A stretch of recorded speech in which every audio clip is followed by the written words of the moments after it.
ಗೀತಾ ಸಮೃದ್ಧಿ ಚಾನಲ್ಗೆ ಸ್ವಾಗತ.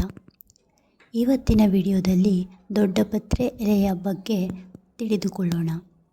ಇದು ಒಂದು ಔಷಧೀಯ ಸಸ್ಯವಾಗಿದ್ದು ಆಯುರ್ವೇದದಲ್ಲಿ ಬಹಳ ಪ್ರಸಿದ್ಧವಾಗಿದೆ. ಕನ್ನಡದಲ್ಲಿ ಇದಕ್ಕೆ ದೊಡ್ಡಪತ್ರೆ ಎಲೆ ಅಂತ ಕರೀತಾರೆ. ಹಾಗೆಯೇ ತಮಿಳಿನಲ್ಲಿ ಕರಪುರುವಳ್ಳಿ ಅಂತ ಕರೀತಾರೆ. ಮತ್ತು ಹಿಂದಿಯಲ್ಲಿ ಪತಂಜರು ಅಂತ ಕರೀತಾರೆ. ಬೇರೆ ಬೇರೆ ಭಾಗಗಳಲ್ಲಿ ಬೇರೆ ಬೇರೆ ರೀತಿಯಾಗಿ ಕರೆಯುತ್ತಾರೆ. ದೊಡ್ಡಪತ್ರೆ ಎಲೆಯ ಮಹತ್ವವನ್ನು ತಿಳಿದುಕೊಳ್ಳೋಣ. ಇದು ಪಿತ್ತಕ್ಕೆ ಉತ್ತಮವಾದಂತಹ ಔಷಧಿಯಾಗಿದೆ. ಇದರ ಎಲೆಯ ರಸವನ್ನು ತೆಗೆದು ಹಾಲು ಮತ್ತು ಬೆಲ್ಲ ಹಾಕಿ ಮಿಕ್ಸ್ ಮಾಡಿ ಕುಡಿದರೆ ಪಿತ್ತವೂ ಕೂಡ ನಿವಾರಣೆಯಾಗುತ್ತದೆ. ಜಲದೋಷ ಮತ್ತು ಕೆಮ್ಮು. ದೊಡ್ಡಪತ್ರೆ ಎಲೆಗಳನ್ನು ಸ್ವಲ್ಪ ಬೆಂದು ರಸ ತೆಗೆದು ತುಪ್ಪದ ಜೊತೆಗೆ ಸೇವಿಸಿದರೆ ಕೆಮ್ಮು ಮತ್ತು ಗಂಟಲಿನ ನೋವು ಕಡಿಮೆಯಾಗುತ್ತದೆ. ಇದನ್ನು ಚಿಕ್ಕ ಮಕ್ಕಳಿಗೂ ಕೂಡ ಬಳಸಬಹುದು. ಹಾಗೆಯೇ ಇದರಿಂದ ಜೀರ್ಣಕ್ರಿಯೆಯೂ ಕೂಡ ಸರಿಯಾಗುತ್ತದೆ.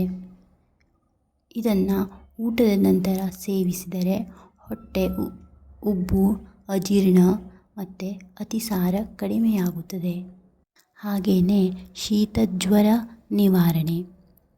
ಈ ಎಲೆಯ ರಸವನ್ನು ಬೆಚ್ಚಗಿನ ನೀರಿನ ಜೊತೆ ಕುಡಿಯುವುದರಿಂದ ಶೀತ, ಜ್ವರ ಮತ್ತು ದೇಹದ ನೋವು ಕಡಿಮೆಯಾಗುತ್ತದೆ. ಚರ್ಮ ರೋಗಗಳಲ್ಲಿಯೂ ಕೂಡ ಇದನ್ನು ಉಪಯೋಗಿಸಲಾಗುತ್ತದೆ. ಈ ಎಲೆಯ ರಸವನ್ನು ಚರ್ಮದ ಮೇಲೆ ಹಚ್ಚಿದರೆ ಉರಿ ಮತ್ತು ಚರ್ಮದ ಸೋಂಕು ನಿವಾರಣೆಯಾಗುತ್ತದೆ.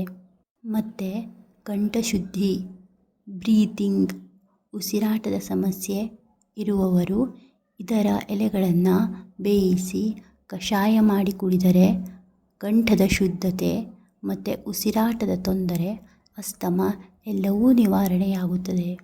ಚಹಾ, ಕಾಫಿಗಳಲ್ಲಿ ಬಳಸಿದರೆ ಅದರ ಪರಿಮಳವೂ ಸೇರಿ ತುಂಬ ರುಚಿಕರವಾಗಿರುತ್ತದೆ.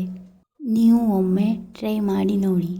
ಇದನ್ನು ಗರ್ಭಿಣಿಯರು ವೈದ್ಯರ ಸಲಹೆ ಪಡೆದುಕೊಂಡು ಬಳಸುವುದು ಉತ್ತಮವಾಗಿದೆ. ನನ್ನ ಈ ಎಲ್ಲ ಮಾಹಿತಿಗಳು ನಿಮಗೆ ಇಷ್ಟವಾದರೆ ಲೈಕ್ ಮಾಡಿ, ಸಬ್ಸ್ಕ್ರೈಬ್ ಮಾಡಿ, ಶೇರ್ ಮಾಡಿ. Thank you.